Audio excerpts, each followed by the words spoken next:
சிவாய நமக. இப்பொழுது நம்முடைய திருவாசகம் பற்றி சில சந்தேகங்களை தீர்த்து கொள்ள இந்த பதிவை நாம் பேசப்போகிறோம். இறந்தவர் வீட்டில் திருவாசகம் படிக்கலாமா, எப்பொழுது படிக்க வேண்டும், எங்கு படிக்க வேண்டும் அப்படின்னு கேட்டிருக்காங்க. திருவாசகத்தை பொறுத்தவரை எல்லா இடங்களிலும் படிக்கலாம். இந்த இடம்தான் என்று எந்த ஒரு நியதியும் கிடையாது. குறிப்பாக திருவாசகத்தை பொறுத்தவரை இறந்தவர் வீட்டில் பாட வேண்டும் என்றால் ஒரு சில பதிகங்களை பாடினால் நிச்சயமாக அந்த ஆன்மா சாந்தி அடைவதற்கான பலன்கள் கிடைக்கும். அது என்ன என்று பார்க்கிற பொழுது அடைக்கலப்பத்து அப்படின்ற ஒரு தலைப்பில் வரக்கூடிய பாட்டை நீங்கள் பாடினீங்கன்னா ரொம்ப நல்லாயிருக்கும். அதுக்கப்புறம் யாத்திரை பத்து மற்றும் அடைக்கலப்பத்து, இது ரெண்டும் நம்ம திருவாசகத்தினுடைய பதிகங்களில் இறந்தவர் வீடுகளில் பாடலாம். அது கூட எப்போ பாடணும், எங்கே பாடணும் அப்படின்னு சொல்லும்போது, இந்த 13ஆம் நாள் காரியம் செய்வாங்க இல்லையா, அதுக்கு முன்ன நாள் உறவுகள் எல்லாம் கூடி அன்னைக்கு நைட்டு என்ன பண்ணுவாங்கன்னா, ஒன்றா உறவுகள் எல்லாம் வந்திருப்பாங்க. அந்த உறவுகள் எல்லாம் வந்த பொழுது அவருடைய ஒரு உருவப்படத்தை வச்சு அதுக்கு ஒரு மாலை ஏற்றி நெய் விளக்கு ஏற்றிட்டு தீபம் ஏற்றிட்டு அந்த தீபத்துக்கு முன்னாடி ஒரு அடியார், யாராவது சிவனடியாரை அமர்ந்து அந்த சிவனடியார் திருவாசகத்தினுடைய மகிமைகளை சொல்ல சொல்ல அதை அந்த உறவுக்காரர்கள் கேட்கிற பொழுது அந்த ஆன்மா திருப்தியாக சாந்தி அடையும் என்பது நம்முடைய ஐதீகம். திருவண்ணாமலையில் முதலில் மூலவரை சந்தித்துவிட்டு பின் கிரிவலம் வருவதுதான் சிறந்தது என்கிறார்களே அப்படின்னு கேட்குறாரு. ஃபஸ்ட்டு உள்ளே போயிட்டு நம்ம சாமி கும்பிட்டுட்டு தான் நம்ம மலை சுற்றணும் அப்படின்னு சொல்கிறாங்க நிறைய பேர். அது சரிதானா அப்படின்னு கேட்குறாரு.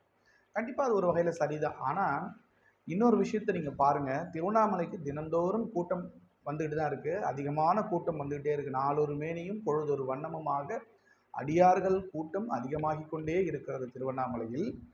அப்படிப்பட்ட திருவண்ணாமலையில் நீங்கள் ரொம்ப நேரம், ஒரு 2 மணி நேரம் 3 மணி நேரம் போயிட்டு லைனில் நின்று க்யூவில் நின்று சாமியை தரிசனம் பண்ணிவிட்டு அதன் பிறகு மீண்டும் நீங்கள் ஒரு மலை சுற்றி வரணும் அப்படின்னா ரொம்ப சிரமமாக இருக்கும். அதனால் நீங்கள் எந்த இடத்துல இருந்து ஆரம்பிக்கிறீங்களோ, எந்த ஒரு இடத்துல இருந்து நீங்கள் இறங்கி அந்த மலையை வலம் வர்றதுக்கு ஆரம்பிக்கிறீங்களோ அதே இடத்துல மீண்டும் முடிக்கிற மாதிரி பார்த்துங்க. அப்படி பண்ணாவே அது அருமையான ஒரு கிரிவலம் தான். அதே மாதிரி உள்ளே போய் நீங்கள் மூலவரை பார்க்கணுன்னு அவசியமே இல்லை. ஏன்னா மூலவர் மலை வடிவத்தில் இருக்கார் நம்ம அண்ணாமலையில். அந்த மலையை நீங்கள் சுற்றி வரும்போது முழுக்க முழுக்க நீங்கள் அந்த மலையை பார்த்து வணங்குனீங்கன்னாவே மூலவரை வணங்கினதுக்கு சமம்.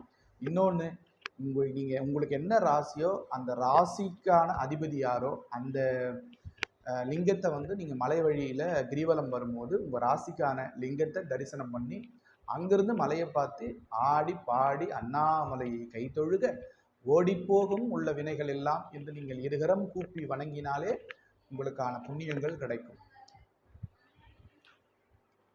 திருவாசக முற்றோதல் செய்வதற்கு உகந்த இடம் எது? யார் திருவாசக முற்றோதலை செய்யலாம்? அதற்கு ஏதேனும் விரதம் போன்ற நடைமுறைகள் இருக்கிறதா? திருவாசக முற்றோதல் செய்கிறதுக்கு இவங்க தான் செய்யணும், இவங்க செய்யக்கூடாதுலாம் எதுவுமே கிடையாது. யார் வேணாலும் செய்யலாம். அதே மாதிரி அதற்கு ஏதாவது விரதம்னா அந்த எந்த விரதமும் இல்லை. ஆனால் எப்பயுமே இறைவனை பார்க்கிற பொழுது, இறைவனை நம்ம சேவிக்கும் பொழுது குளிர்ந்த நீரில் குளித்து விட்டு நம்முடைய திருநீற்றை சிவமேன்னு சொல்லி திருநீர் அணிஞ்சிட்டு நீங்கள் என்ன வேணாலும் திருவாசகத்தை பற்றி நம்ம படிக்கலாம். அதனால் அது ஒன்றும் பெரிய விஷயம் இல்லை. விரதம்லாம் எதுவும் கிடையாது. சிவனடியார்கள் திருவாசகம் படிக்கும்போது அதை நம்ம கேட்டோம்னா நல்லாயிருக்கும். சிறந்த சிவனடியார்கள், அனுபவம் உள்ளவர்கள் திருவாசக முற்றோதலை செய்கிற பொழுது பல்வேறு விதமான கதைகளை சொல்லி அந்த திருவாசக முற்றோதலை படிப்பார்கள். நன்றி. திருவாசக பதிகங்கள் என்ன சொல்லி திருவாசக பதிகங்களில் என்ன சொல்லி இருக்கிறார்கள்? திருவாசகம் நமக்கு எதை சொல்லுகிறது அப்படின்றாங்க.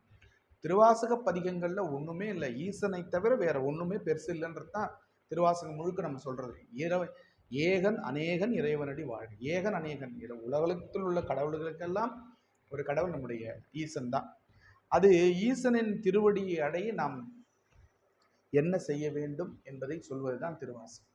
திருவாசகம் வேற என்ன சொல்லுது? முதல்ல ஈசனை தவிர வேறு யாரும் பெரியவங்க இல்லைன்னு சொல்லுது. ரெண்டாவது, அந்த ஈசனை நாம் அடைவதற்கு என்னென்ன வழிகள் இருக்குதுன்னு சொல்லுது. நாம் வந்து இந்த பிறவி வேறு இருக்க வேண்டும், மீண்டும் மீண்டும் நம்ம பிறந்து பிறந்து நம்ம வந்து இந்த அல்லல் படுகிற வாழ்க்கை இல்லாமல் நாம் எப்படி இந்த பிறவியை அறுத்து சிவனுடைய திருவடியில் சென்று சேர வேண்டும் என்பதை சொல்லுகிறது. பற்றறு பற்று அறுக்க வேண்டும் என்று சொல்கிறது. இதுதான் திருவாசகம் நமக்கு சொல்வது. சிவனை வேண்டி சிவனுடைய கருணையை பெற்று மீண்டும் பிறவாமல் முக்தி அடைவதைத்தான் திருவாசகம் நமக்கு சொல்லுகிறது. சிவாலயங்களில் தரிசனம் செய்வதற்கு உகந்த நேரம் எது? சிவாலயங்களில் தரிசனம் செய்வதற்கு உகந்த நேரம் எது அப்படின்னு கேட்டிருக்காங்க. அதுக்கு இதுதான் சரியான நேரம், இது தவறான நேரம் அப்படின்லாம் இல்லை.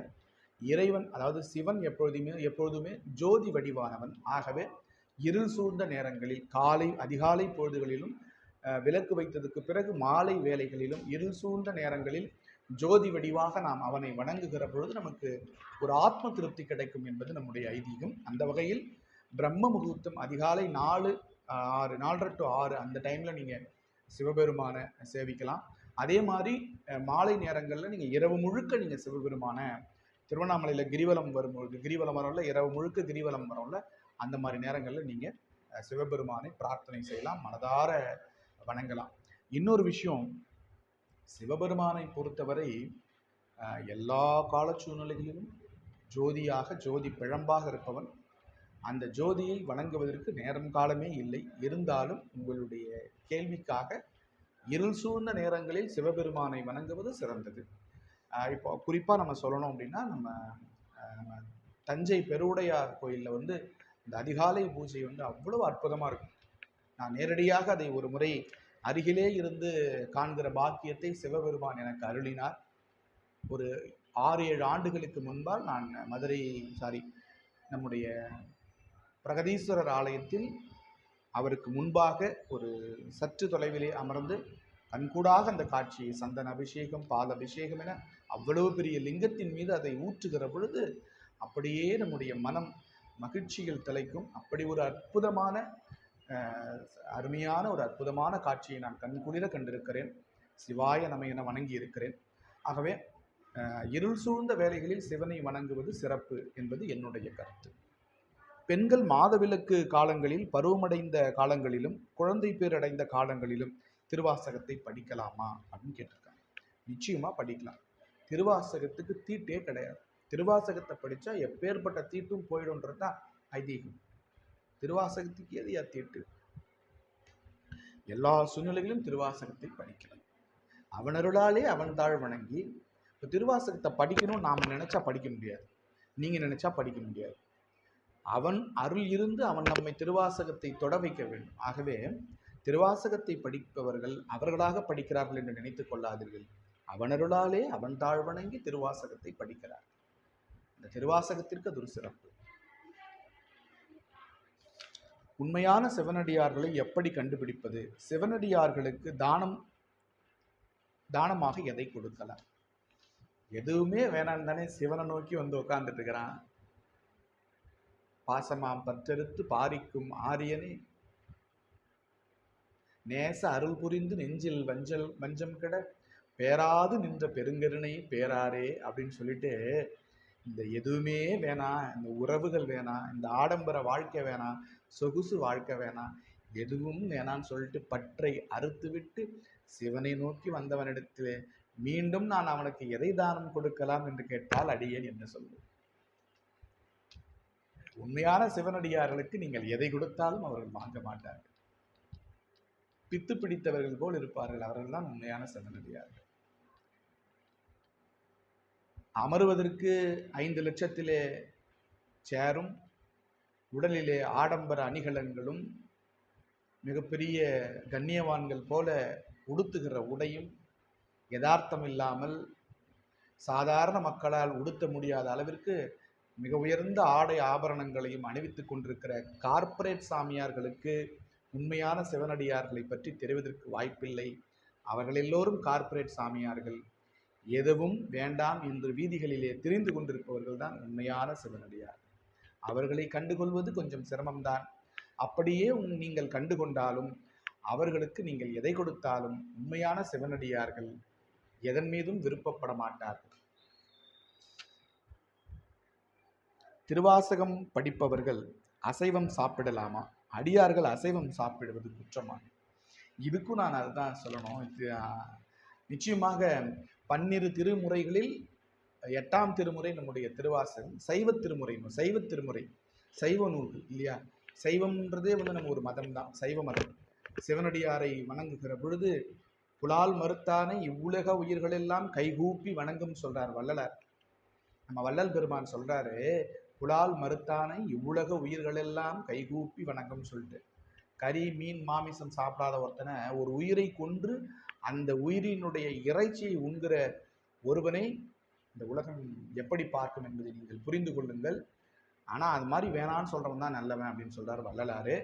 அந்த வள்ளலார் கூற்றுப்படி திருவாசகம் படிப்பவர்கள் நிச்சயமாக அசைவம் சாப்பிடக்கூடாது. அப்படி உள்ளொன்று வைத்து புறமொன்று பேசும் மனிதர்கள் மத்தியில் வாழ்ந்து கொண்டிருக்கிறோம். எப்படி உண்மையை கண்டுபிடிப்பது என்பது தெரியவில்லை. சிவனுக்கே வெளிச்சம். உண்மையான சிவனடியார்கள் நிச்சயமாக அசைவம் சாப்பிட மாட்டார்கள். திருவாசகம் படித்தால் என் கஷ்டமெல்லாம் போயிடுமா? திருவாசகத்தின் மகிமை என்ன? திருவாசகம் படித்தால் ஒருவருடைய கஷ்டம் போகுமானா நிச்சயம் போகாது. ஏன்னா நம்முடைய தீதும் நன்றும் பிறர் தர வாரா என்று சொல்லுகிறார் கணியன் பூங்குன்றனார். தீதும் நன்றும் பிறர் தர வாரா, நமக்கு நாமளே வச்சுக்கிட்ட சில விஷயங்களால தான் நம்ம இன்னைக்கு கஷ்டப்பட்டுட்டு இருக்கோம். அந்த கஷ்டம் திருவாசகம் படித்தா போகுமானா கண்டிப்பாக போகாது. ஆனால் அந்த கஷ்டங்கள் போவதற்கான, அந்த கஷ்டங்களை தீர்த்து அந்த கஷ்டங்களிலிருந்து வெளிவருவதற்கான நிச்சயமான நல்ல ஒரு பாதையை இந்த திருவாசகம் உங்களுக்கு காண்பித்து கொடுக்கும். அப்படி ஒரு மனநிலையில் உங்களை வைத்துக் கொள்ளும். திருவாசகம் கஷ்டங்களை தீர்க்காது. அந்த கஷ்டங்கள் இனி வராமல் இருப்பதற்காக நாம் என்ன செய்ய வேண்டும் என்கிற பாதையை நிச்சயமாக உங்களுக்கு காண்பிக்கும். அந்த சிக்கல்களை தீர்ப்பதற்கான நல்ல யோசனையை உங்களுக்கு அந்த திருவாசகம் ஏற்படுத்தி கொடுக்கும். திருவாசகத்தின் மகிமைனா நிறைய விஷயம் சொல்லலாம். திருவாசகத்தினுடைய மகிமைனா எதை சொல்றது? நிறைய மகிமை இருக்கு. திருவாசகம் படித்தா குழந்தை இல்லாதவங்களுக்கும் குழந்தை பிறக்கும், முக்தி பேர் அடையலாம், மன நிம்மதி கிடைக்கும், தொழில் வளம் பெருகும், சூன்யத்திலிருந்து நம்ம விடுபட்டு விடலாம். இப்படி ஏகப்பட்ட நன்மைகள் இருக்கு. திருவாசகத்திற்கு உருகார், ஒரு வாசகத்திற்கு முருகார் என்பது ஆன்றோர் மொழி இல்லையா? திருவாசகம் மகிமையான நூல், அதில் எந்த மாற்று கருத்துமே கிடையாது. ரமண மகரிஷிக்கும் திருவாசகத்திற்கும் என்ன தொடர்பு? ரமண மகரிஷிக்கும் திருவாசகத்திற்கும் என்ன தொடர்பு? ரமண மகரிஷி திருவண்ணாமலை ரமணாஸ்வரத்திலே அமர்ந்து தன்னுடைய சீடர்களுக்கு உபதேசித்துக் கொண்டிருக்கிறார். அந்த நேரம் அவருடைய தாயாருக்கு மிக மோசமான உடல்நிலை குறைபாடு. எல்லோரும் சொல்லுகிறார்கள், இவர் சென்று தாயை தன்னுடைய தொடை மீது அவருடைய தலையை வைத்து ஒரு கையால் அந்த தாயினுடைய தலையை அப்படியே அந்த தலையை நீவி விட்டு கொண்டே இன்னொரு கையில் திருவாசகத்தை படிக்கிறார். எல்லோரும் அமைதியாக அவரையே பார்த்து கொண்டிருக்கிறார்கள். அமைதியாக திருவாசகத்தை படித்து கொண்டே இருக்கிறார். அந்த தாயினுடைய ஆன்மா எந்த ஒரு சஞ்சலமும் இல்லாமல் அப்படியே அமைதியாக அந்த உடலை விட்டு பிரிந்து செல்லும். ஒரு உயிர் போகிற பொழுது இந்த உடலானது அப்படி துடிக்கும். ஆனால் திருவாசக தாயினுடைய உயிர் பிரிய போகிறது என்ற மகான் உணர்ந்து கொண்டார். உணர்ந்து கொண்டதற்கு பிறகு அந்த தாயினுடைய தலையை தன்னுடைய தொடையில் வைத்து அப்படியே தடவி கொடுத்து கொண்டே திருவாசகத்தை படிக்கிறார். திருவாசகத்தை படிக்கிற பொழுது அந்த தாயினுடைய ஆன்மா அப்படியே அமைதியாக அந்த உடலை விட்டு செல்லுகிறது. தன்னை ஈன்றெடுத்த, தன்னை பெற்றெடுத்த, முந்தி தவம் கிடந்து 300 நாள் சுமந்து தொந்தி சரிய பெற்றெடுத்த அன்னைக்கு இவர் செய்கிற ஒரு கைமாறு என்னவென்றால் அந்த ஆத்மா அமைதியாக அந்த உடலை விட்டு பிரிந்து செல்லும். அதற்கு நம்முடைய ரமண மகரிஷி தேர்ந்தெடுத்த ஒரு நூல் எது தெரியுமா? திருவாசகம். அப்படி ஒரு பெருமை பெற்றது நம்முடைய திருவாசகம். திருவாசகத்திற்கு உருகார், ஒரு வாசகத்திற்கு முருகார். திருவாசகம் அவ்வளவு சிறப்பு பெற்றது. இது போன்ற பல்வேறு திருவாசக சந்தேகங்களுக்கு தொடர்ந்து நாம் விளக்கமளிப்போம். அதுவரை நன்றி. திருச்சிற்றம்பலம்.